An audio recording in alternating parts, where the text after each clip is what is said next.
துலாம் ராசி நேயர்களே, பிறக்கவிருக்கும் இந்த சித்திரை மாதத்தில் சூரிய பகவான் உங்கள் ராசிக்கு சப்தம ஸ்தானத்தில் அமர்ந்து பலனளிக்க இருக்கிறார். இதனால் உங்கள் ஆளுமை திறன் அதிகரிக்கும். அரசியலில் உள்ளவர்களுக்கு புதிய பிரமுகர்களின் நட்பு கிடைப்பதுடன் எதிர்பார்த்த அரசியல் ஆதாயம் உண்டாகும். நீண்ட நாட்களாக வாட்டி வதைத்த கடன் சுமைகள் குறையத் தொடங்கும்.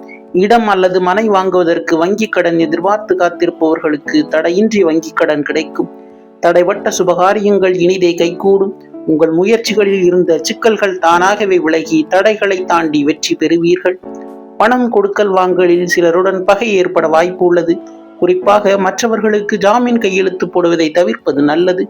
நெருப்பு சம்பந்தமான தொழிலில் இருப்பவர்கள் கூடுதல் கவனத்துடன் பொறுமையுடனும் செயல்பட வேண்டும். துணையின் அதிகாரம் வலுத்திருக்கும் என்பதால் வாக்குவாதங்களை தவிர்த்து பேச்சுவார்த்தையில் நிதானத்தை கடைபிடிப்பது நல்லது. இதுபோன்ற ராசி பலன்களை அறிய இந்த சேனலை சப்ஸ்கிரைப் செய்து கொள்ளுங்கள். நன்றி.